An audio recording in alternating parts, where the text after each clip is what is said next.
So before we get started with our presentation, I'd just like to quickly talk about our community and academic partnership with Dr. Krishna's research team, which has partnered with the Young and the Restless. Where we operate, we're out of the Emory University School of Medicine, Department of Rehabilitation Medicine, and our research really focuses on patient-centered outcomes. And some of the topics we really look at and what we research on a daily basis is really understanding stroke, young stroke, defining mild stroke, comparing effectiveness of rehab following a stroke across various settings, as well as the management of caregiver burden, as well as something really timely as COVID-19 and that effect. The goal of our research is really to design, evaluate, and disseminate rehabilitation research to improve shared decision making. Our aim is to evaluate healthcare delivery systems to implement a value-based care. So that's just a little bit about what we do in terms on a daily basis with our research group.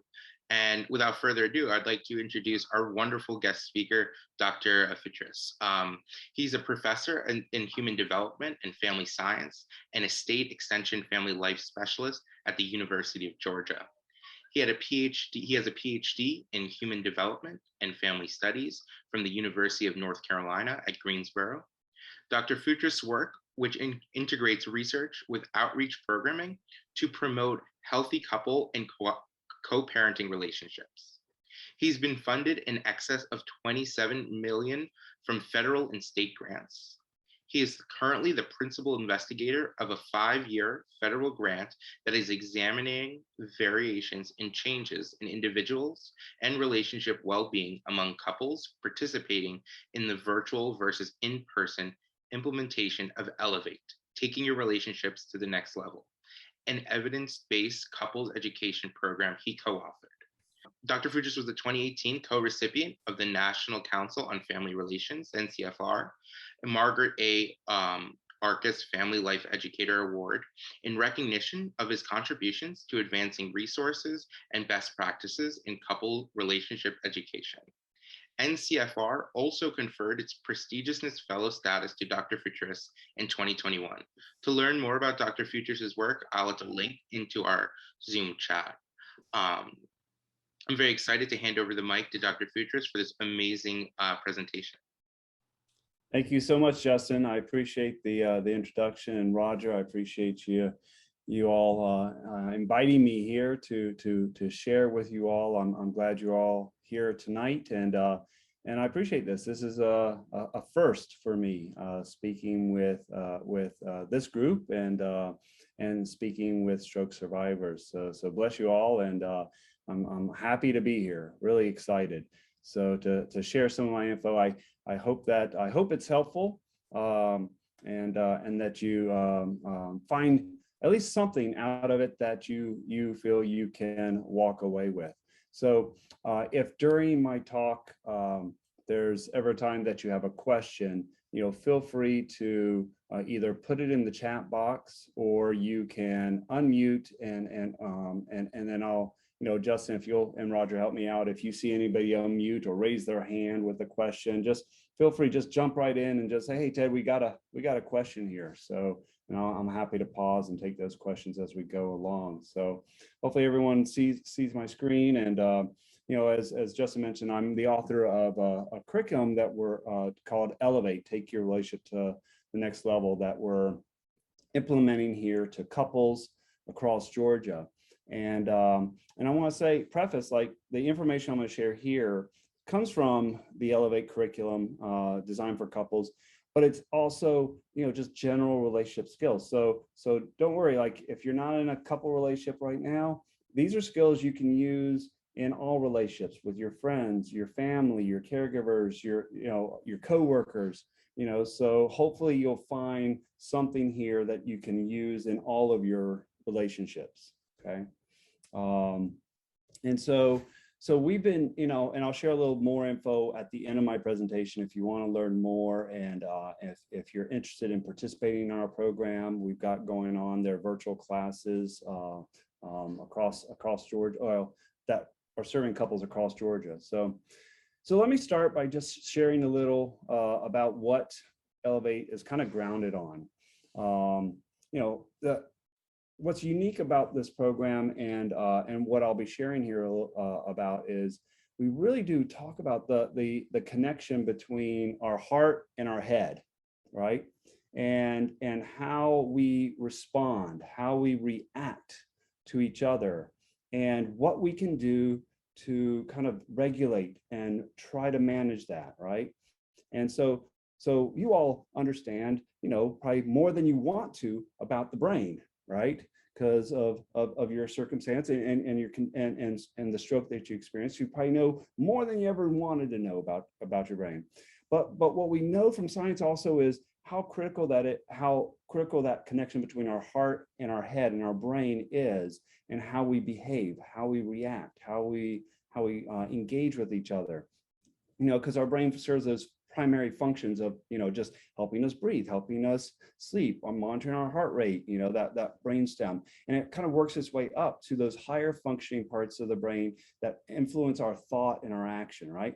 And so our heart, what happens is when we get kind of stressed or excited or emotional, right? Scared or even happy, right? I mean, those emotions then trigger how our brain reacts, and we then react to it, right? So have you ever found yourself saying something and then just going, oh, I didn't mean to say that, right? Trying to catch yourself and just say, oh, it came out the wrong way, right? And sometimes it's getting that messaging from that prefrontal cortex down to the part of the the part of the brain that gets us to react and say or do things, right?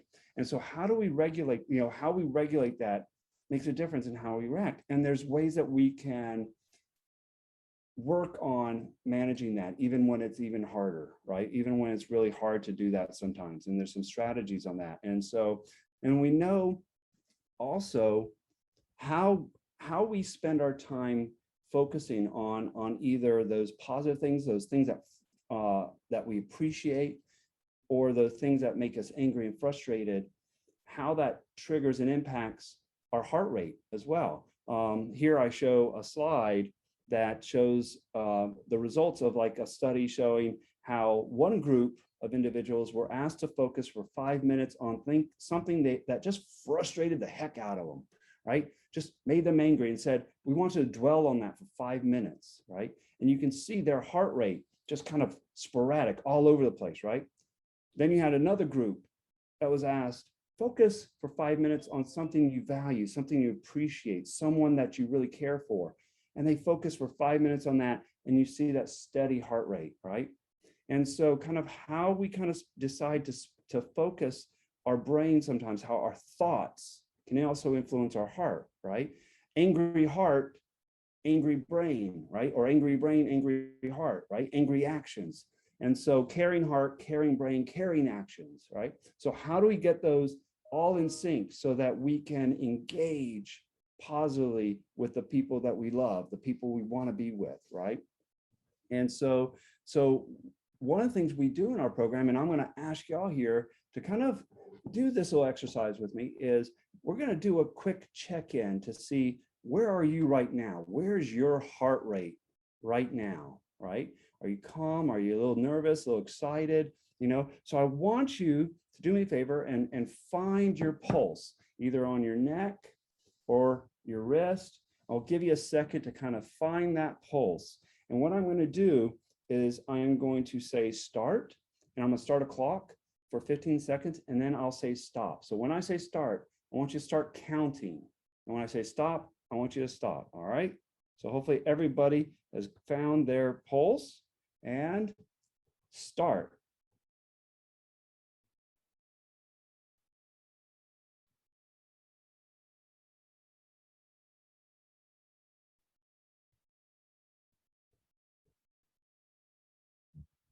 Stop. All right, now take that number that you just counted, and I want you to multiply it times 4. Right now, if you don't have a calculator handy, I've got the numbers right here. So take that number, multiply it times 4, and that's your heart rate right now. Now, if you have something to write down with, write that number down, right? Because a little later, we're going to come back to that. So jot that number down and see where your heart rate is, right?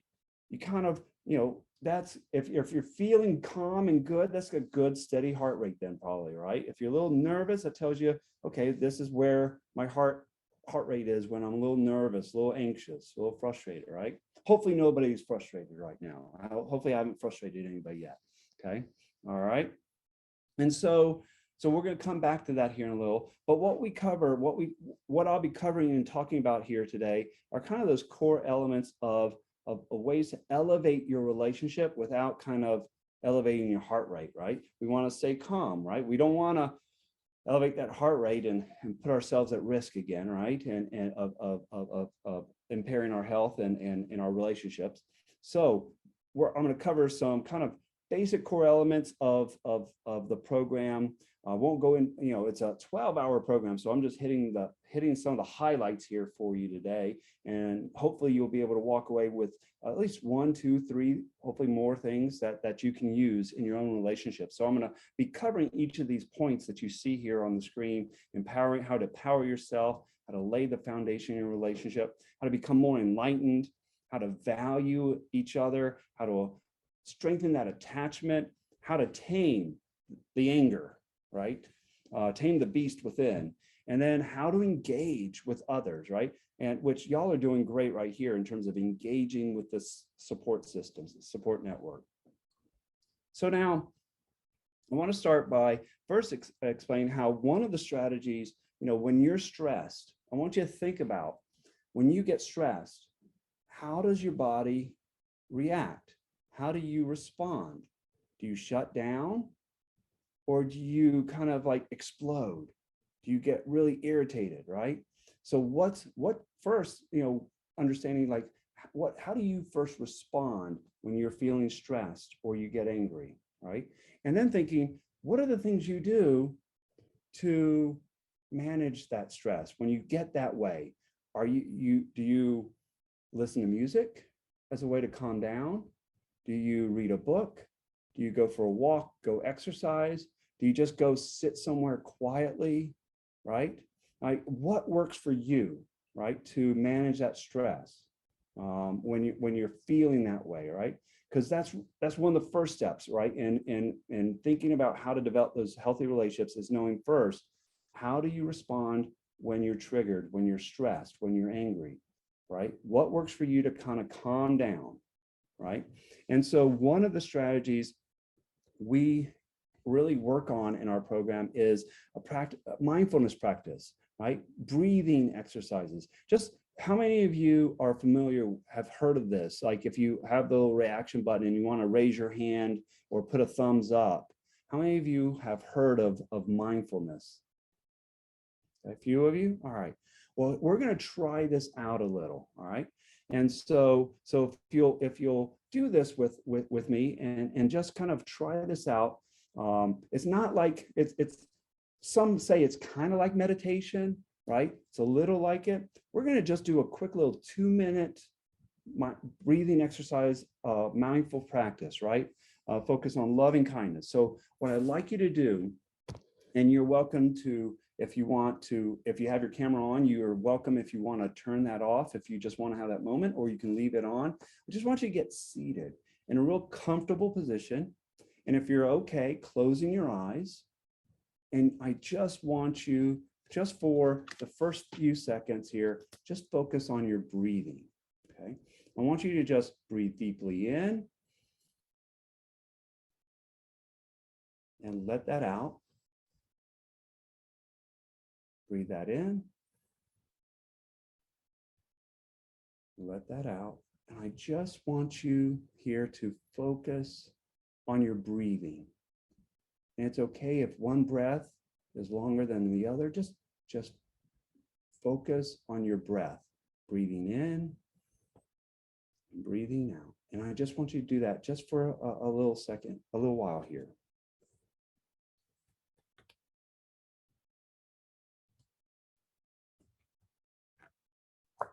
And as you're breathing, if your mind wanders, you start thinking about something else, that's okay. Bring your attention back to just your breath, just your breathing. and just focus on that breathing.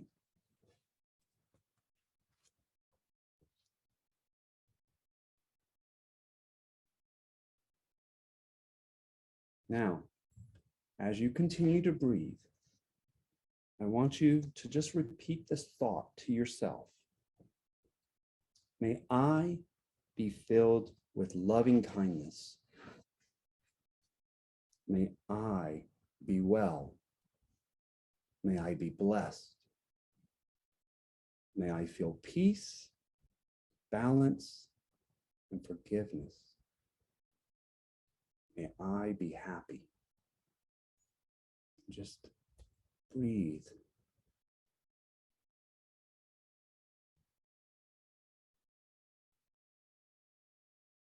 Now, I want you to repeat the same thought, but this time instead of I want you to fill in the blank with either your partner, your caregiver, someone close to you that you care about, just their name. May this person be filled with loving kindness. May this person be well. May this person be blessed. May this person feel peace, balance, forgiveness. May this person be happy.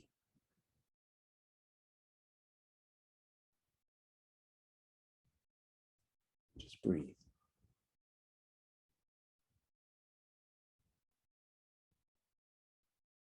And when you feel comfortable, you can open your eyes and slowly just become aware of your surroundings. And if you like to share your camera, you can. If you prefer not, that's okay too. And I want you, in this calm state, I want you to find your pulse again. Want either your neck or your wrist, find that pulse, give you a moment there. And I'll say start again, and then I'll say stop when it stops. So I'll start and you'll start counting. Ready? And start.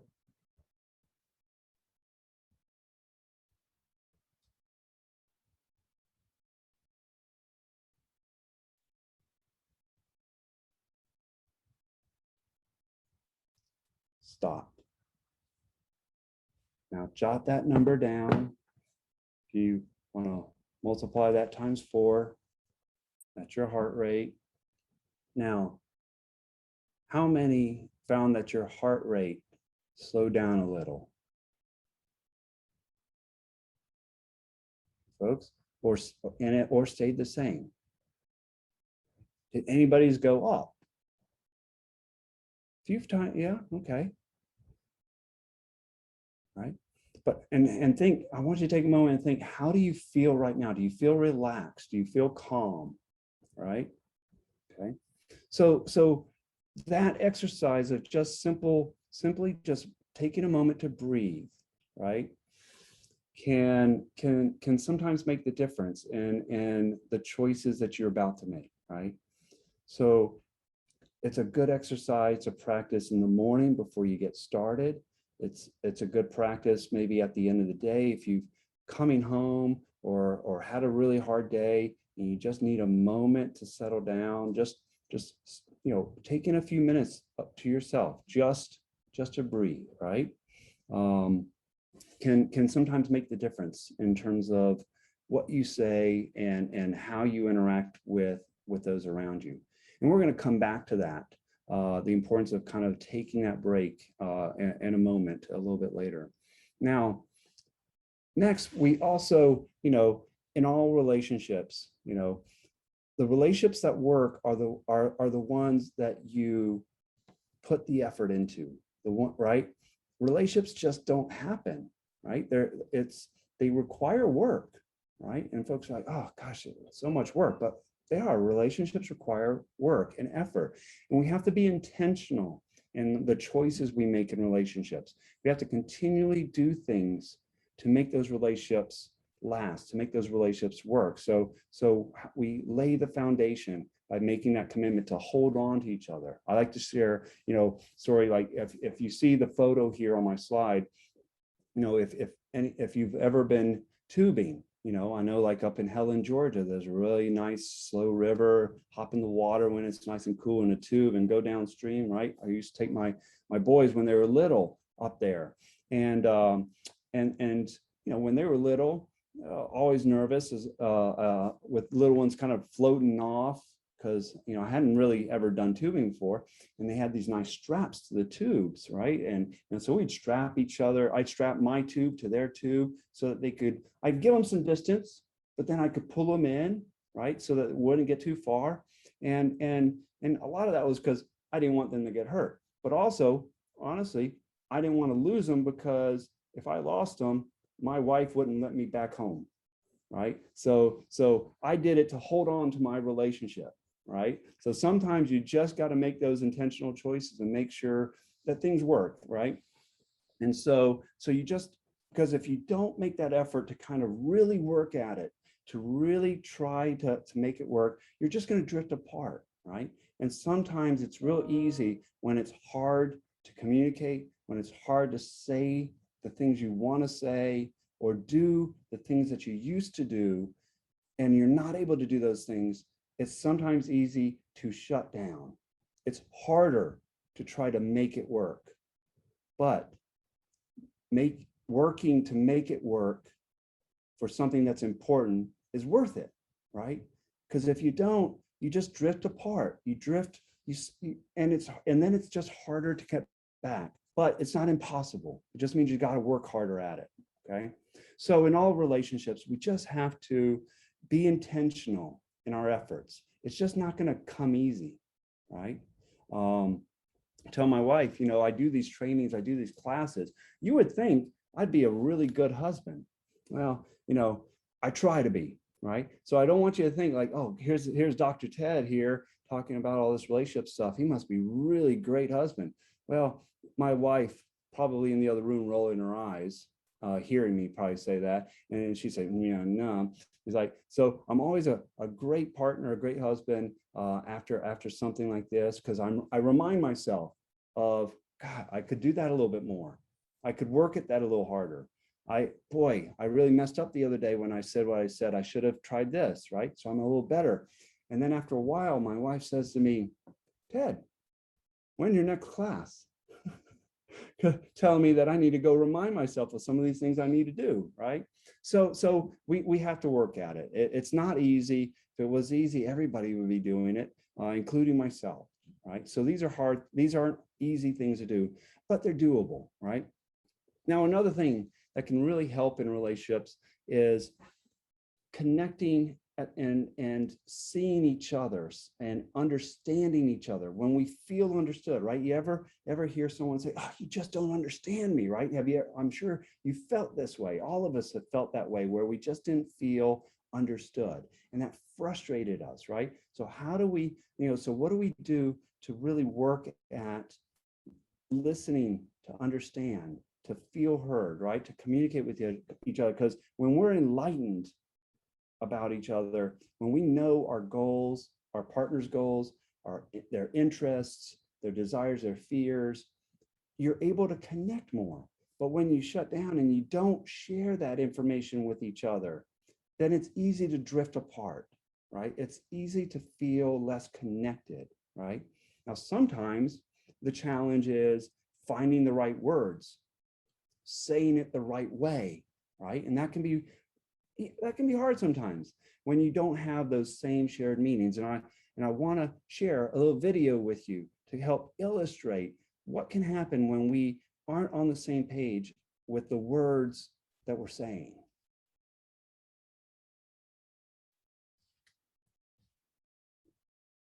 Das hier ist mein Sektor. Das hier ist das wichtigste Gerät des Küstenwächters. Das Gerät und das Gerät. Überlebensradar.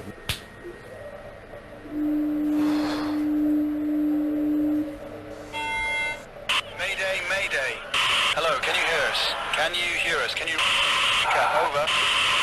We are sinking. We are sinking. Hello? This is the German Coast Guard. We are sinking. We're sinking. What are you thinking about? So when we're not on the same page and we don't hear each other the same way, we misunderstand each other, we completely miss the boat. In this case, the boat sank, okay, right? Because they were sinking, they weren't thinking, right? So sometimes just thinking about, being mindful of the words we say and how we say it can make such a difference, right? In terms of connecting with each other, right? Also, how do we show value in our relationship? How do we react to each other during stressful situations, right? And do we turn to each other in kind of loving, caring ways, or what I like to refer to as crabby reactions, right? If you ever watch SpongeBob, Mr. Krabs, he's always crabby, right? Or how many of you remember watching, was it American Idol, right? Now, if you watched American Idol when it first came out, right? Because I don't think a lot of people watch the new versions of American Idol. Why did we like the original American Idol so much? What did we like about the original American Idol? Simon, that's right, Cassandra. Simon Cowell. We love to hear what Simon would say, because you never knew what Simon would say. And Simon wasn't really that nice all the time. He would say the things you'd sometimes like to say, right? Okay. And so Simon would be a great example of someone who responds in crabby reactions, right? And that's easy. It's so much easier to respond in crabby ways, right? That when someone upsets you or someone says something to you that you don't like, it's easy to just respond in that negative way, to go right back at them. It's harder to stop and think, what can I do? How can I respond in a more loving way that will make this better, right? That will not lead to a fight. That is harder, right? So how do we slow down so that we don't respond in crabby ways, right? Because the next, how many of you ever heard, right? Or if you've ever had your mama say this, the next word that comes out of your mouth, young man, right? I mean, I would hear that, be careful, the next words, right? Or my wife sometimes say it, the next words might be between life and death, right? So we want to be careful about what we say. We can respond in crabby ways or in caring, loving ways, right? So slowing down enough. And it's not just what we say that matters, but how we say it that helps us connect and attach, right? So it's not what we say all the time, it's how we say it. And I want to illustrate this with a little exercise, right? So I'm going to ask for a volunteer, all right? How about Roger? Roger, will you be my volunteer? And unmute yourself. All right, so Roger, now all of you can play along, all right? But Roger's going to be the one unmuted, because if everybody unmutes, then we won't hear anybody doing this. So you can play along, but say unmuted. All right, so Roger and everyone else, I'm going to put some statements up here on the screen, and I want you to respond with one word, dude. All right, dude. Now, thing is, I want you to say it in response to what I put on the screen and what I read out, okay? You ready? Okay. One simple word, dude. Here we go. You just found out you won a trip to Hawaii. Dude.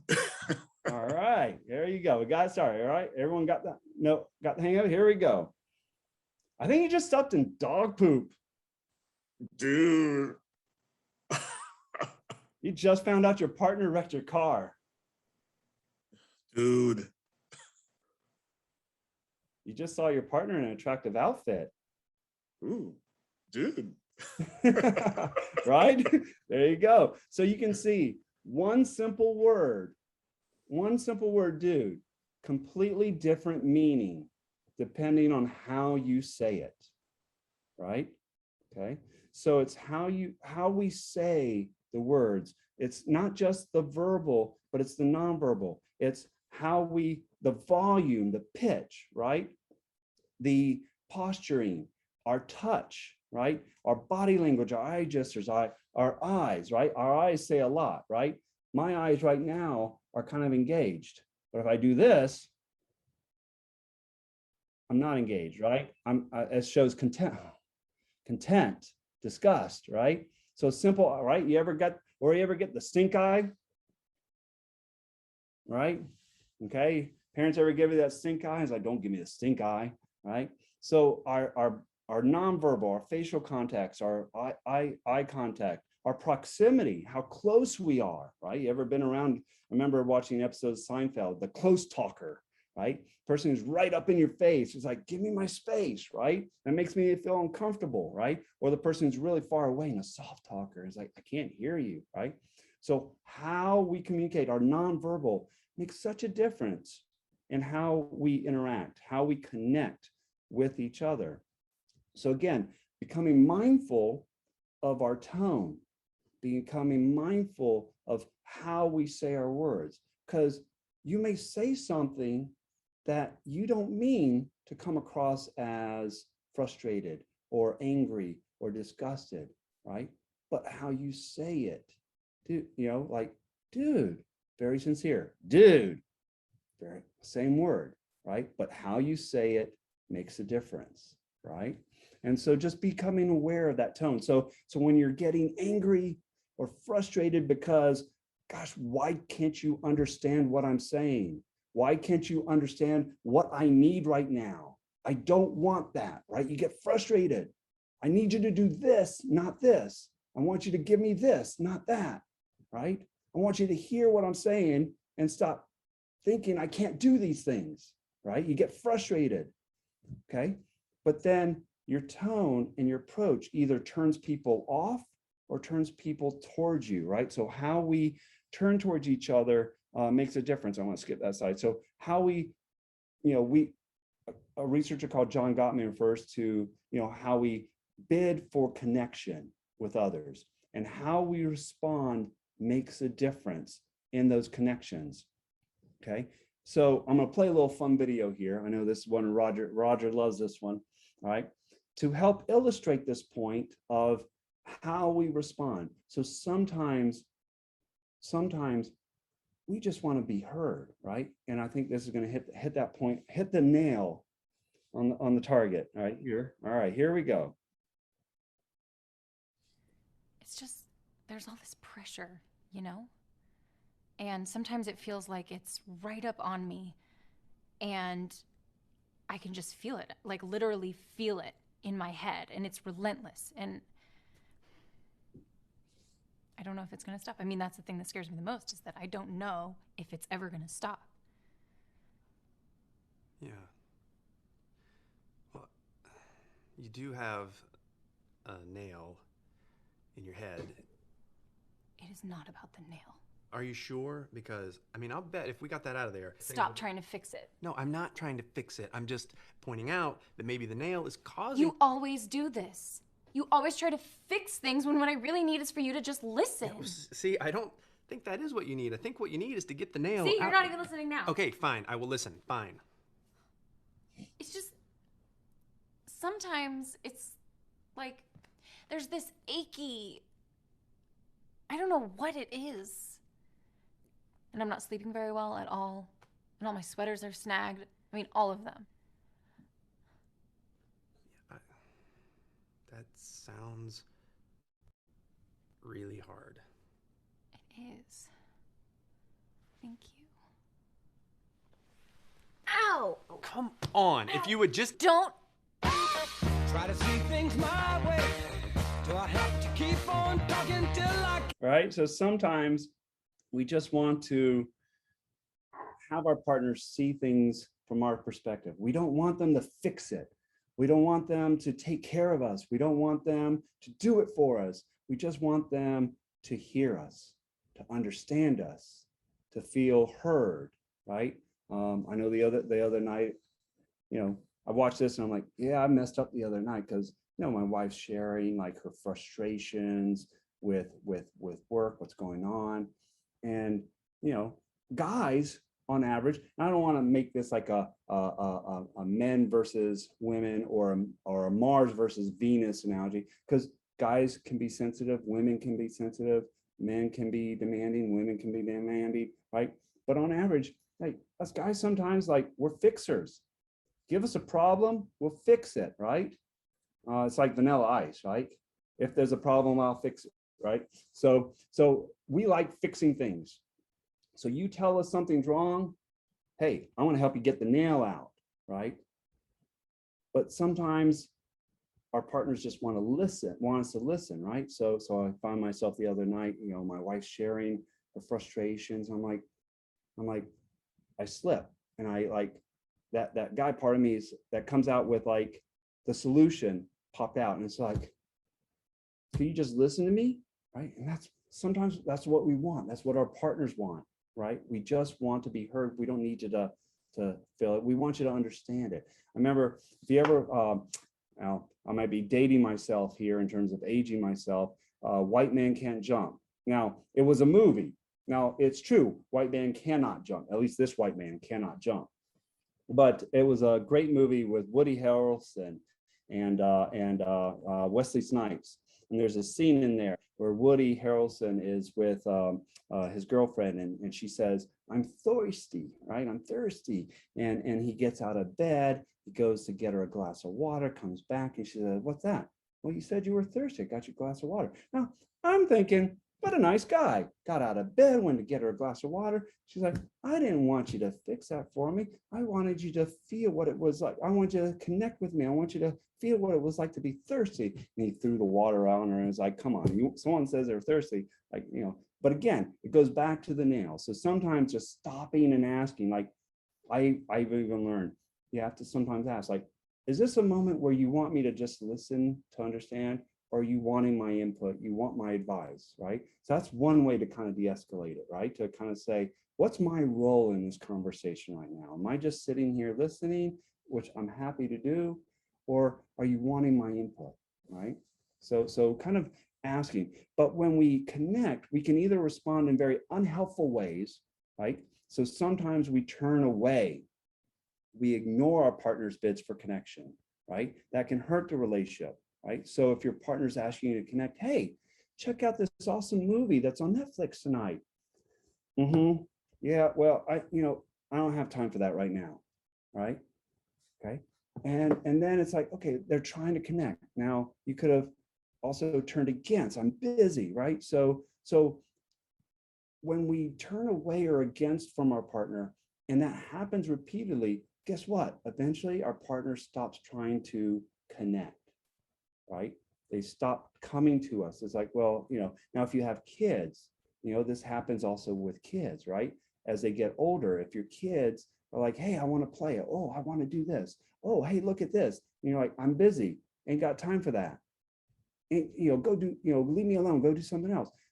Eventually they stop coming. And then you're like, as they get older, like, boy, my kids don't talk to me. They don't come to me. It's like patterns develop over time, right? So instead, how do we turn towards each other when we want to connect, right? How do we, turn towards, look at each other and listen to really try to understand? And when we turn to each other and we listen to each other, we give our full attention, right? And that can be hard when you're stressed and you're not able to focus, right? Which then comes, okay, take a moment to breathe and then give your attention. Use kind words. How you say things makes a difference, not just what you say, but how you say it. Try not to interpret or mansplain it, right? Or attempt to understand it. Like, it's not about the nail, just trying to listen, ask for clarification. If something's not clear, say, all right, let me understand. This is what you're trying to say, right? And to see if that's what you heard. Summarize what you believe your partner is saying so that you connect. That'll show your partner that, okay, you're trying to understand, you're trying to listen. It also slows things down to connect, to hear each other, right? This also strategy helps in trying to manage those conflicts that come up, right?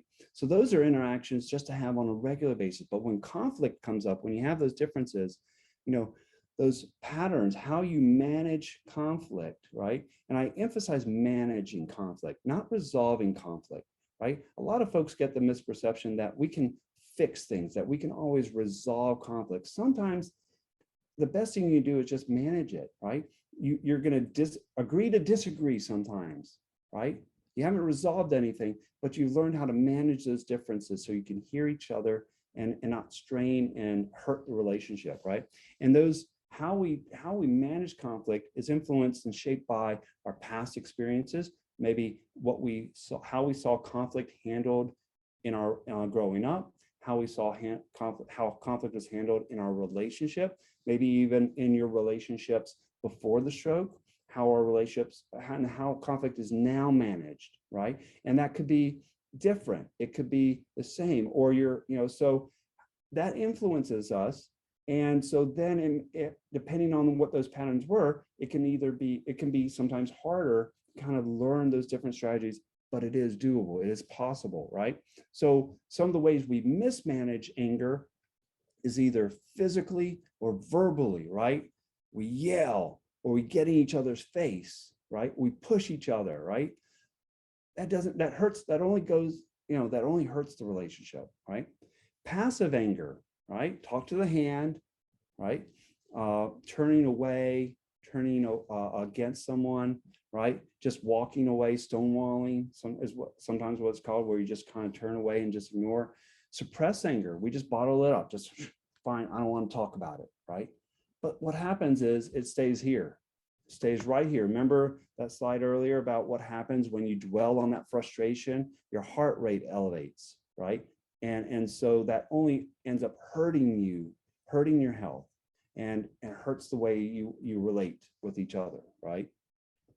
So instead, we can learn how to apply the brakes, right? So when you learn to drive, what's one of the first things they teach you in a car?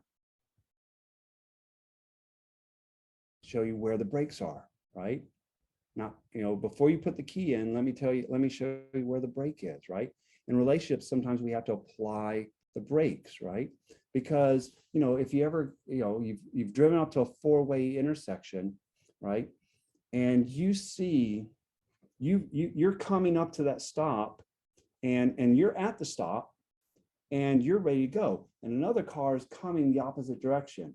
Now, defensive driving, they teach us defensive driving, and you have a choice. You can gun it because you're at the stop, you have the right of way, and it's your turn to go. You can gun it and go, or you can wait to see what that fool is going to do who isn't slowing down, right? And that car is not slowing down to stop. And so you have a choice. You can be right and just go because you have the right of way, or you can wait to see what's going to happen to avoid the accident. In relationships, sometimes we have to make that choice. Do we stop even though we know we are right? Or do we gun it and take the chance of escalating the conflict and hurting our relationships, right? And so how do we apply the brake sometimes? And so that can be helpful. And that's when you apply that brake, you can kind of take that moment to breathe, take a time out, right? Think of it, I like to think of it as like basketball, right? How many of you like basketball? Watch basketball, the NBA, right? College games, right? Okay. When does the coach call a timeout? Shout it out. When does a coach call a timeout?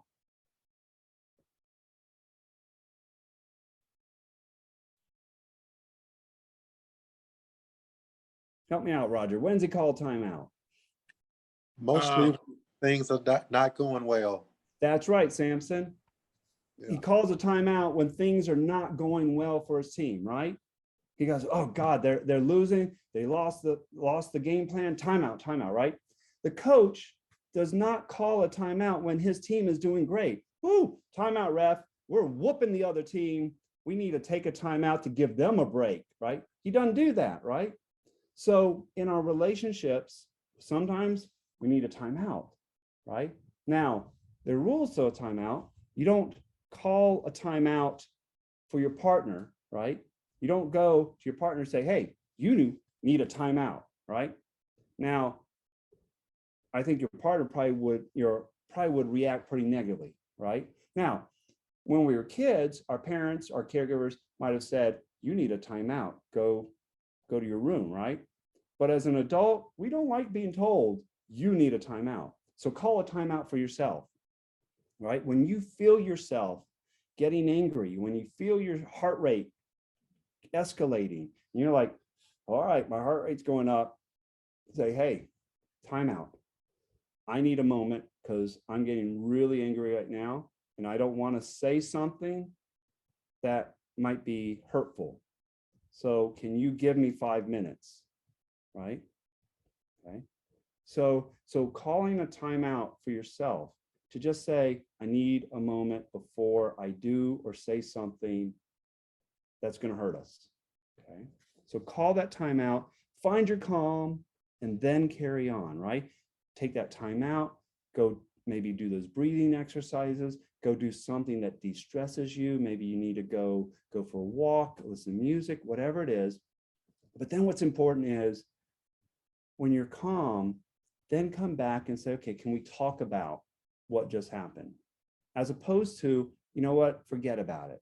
Because what happens is you really don't forget about it. You suppress it, you hold on to it. And then the next time it happens, you're less likely to want to take that time out because it's just been bottled up, right? So come back when you're calm and then use that strategy to kind of turn towards your partner and take it slow to win.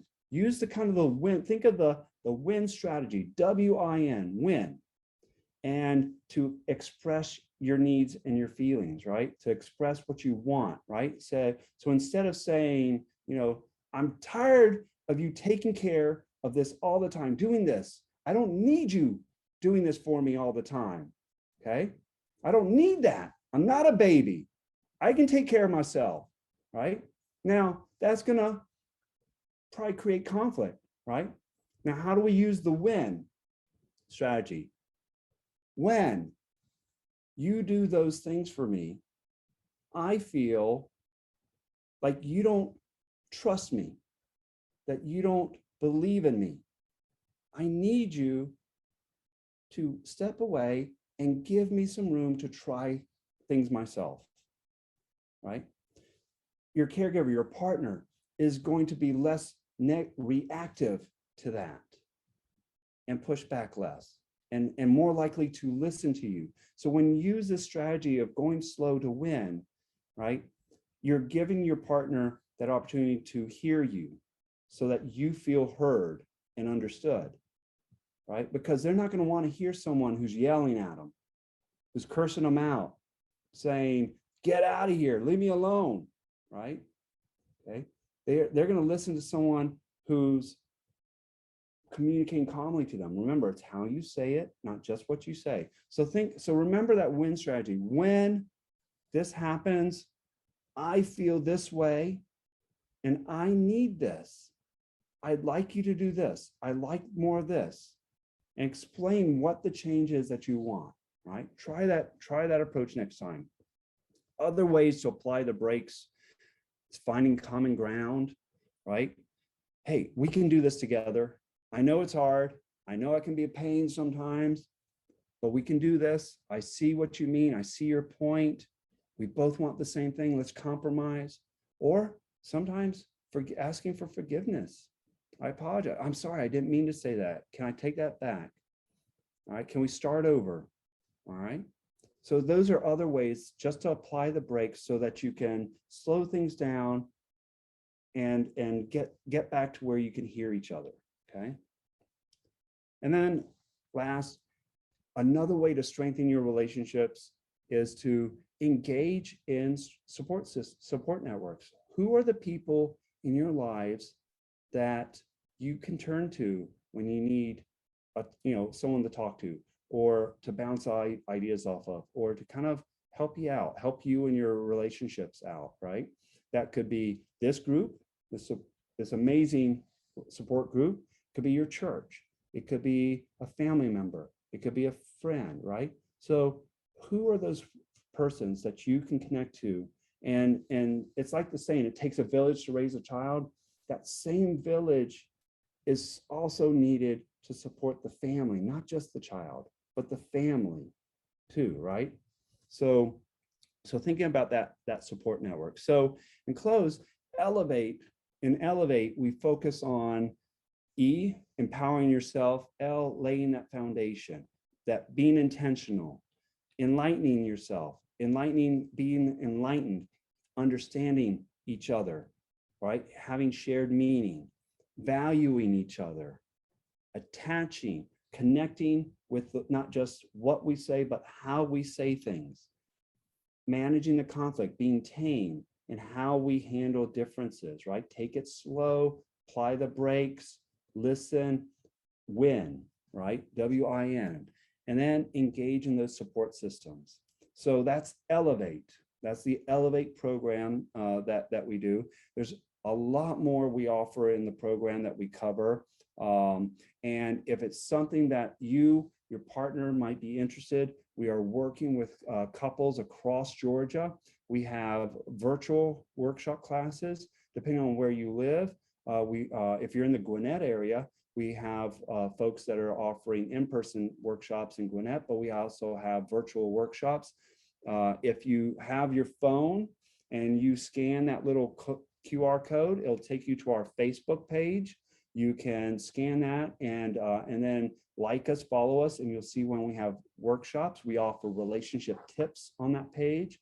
And we also do giveaways every now and then. We just gave away on Monday 2 tickets to the last UGA home game and to a couple. And so we'll have more giveaways in the future. So if you scan that code and follow us on Facebook, or if afterwards you just go to elevatecouplesgeorgia.com and you can check out and see learn more about the workshops. And if that's something that you want to sign up for, you'll see on the flyer. It also pays to elevate your relationship. These are 1, free classes. 2, if you and your partner complete the program and choose to do the research, you can receive $350, up to $350 in Amazon gift cards. And it's a fun time. You'll learn more skills, more tips, just like what I covered here tonight. So I hope that was helpful. I know it was a lot of information. My hope, though, is that there's at least one thing that I covered that you're like, okay, I'm going to try that out, right? Just take one thing of all the things I covered and just try that out. So I'll stop there and want to thank you all, allowing me to join y'all tonight, and I'm happy to take questions.